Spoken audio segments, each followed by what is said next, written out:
So today let's take a look at Python and how we can use it for data science and for all types of scientific computing.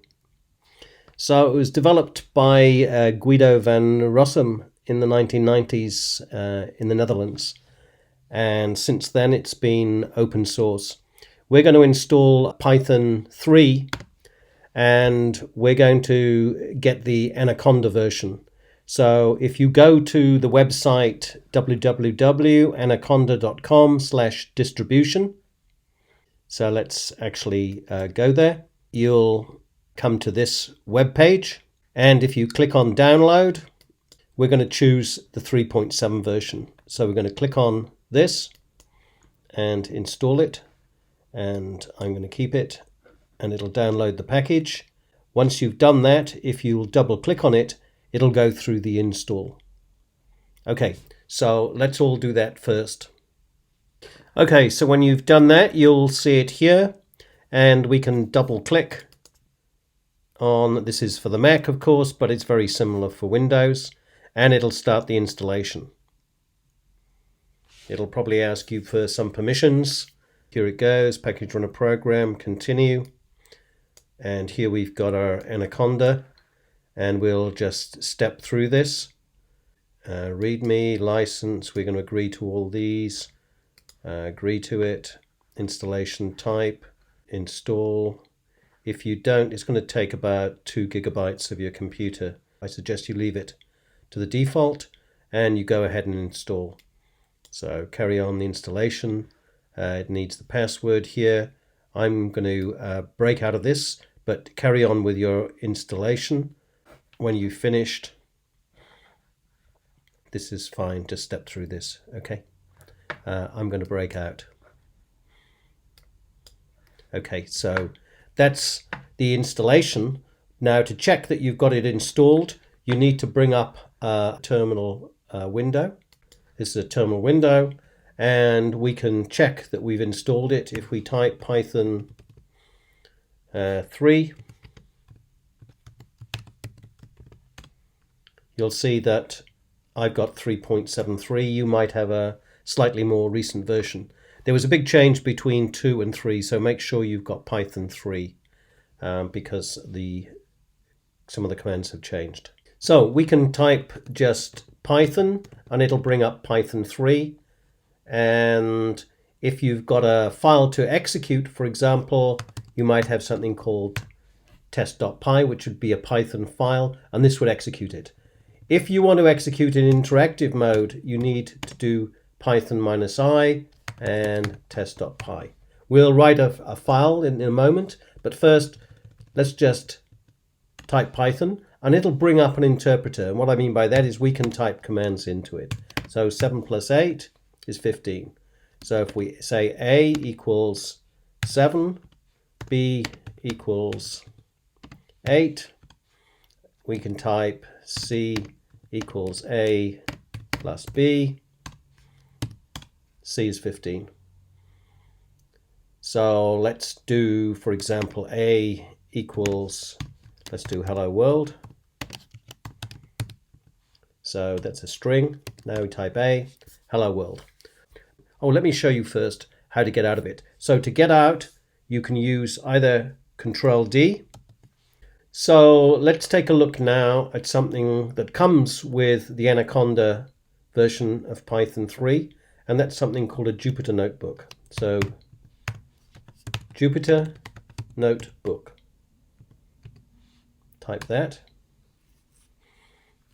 And it'll bring up a server, and in your browser, it'll bring up Jupyter. You'll see it's running on localhost, and this is a port number 8888, and it happens to always bring up this tree, and it'll give us a number of notebooks. Notebooks are files ending in IPYNB notebook. It stands for Iron Python notebook.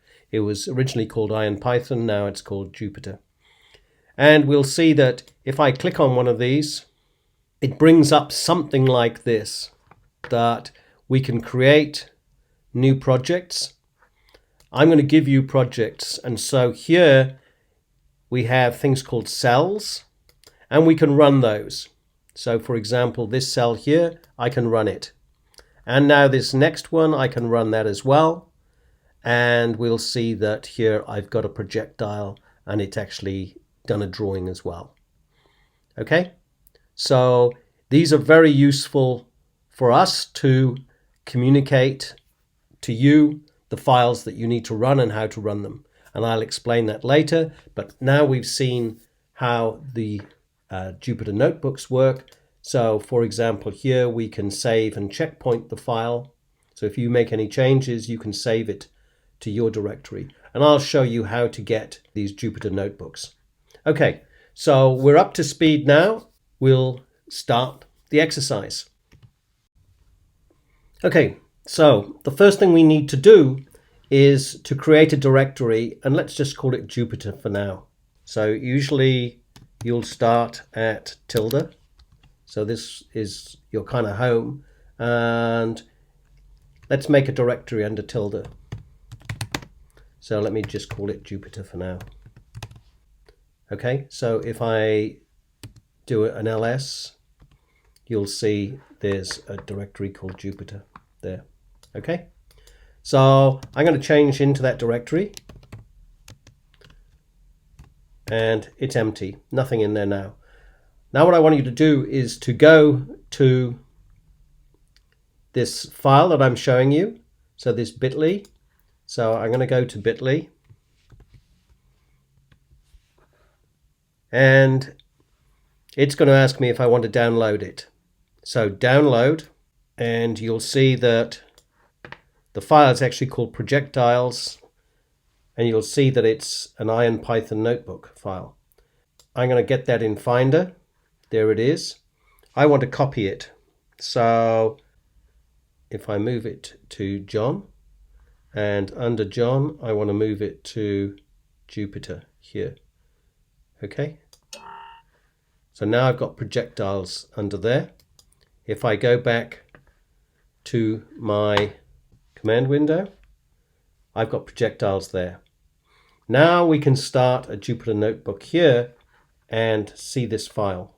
Okay, so to start Jupyter notebook,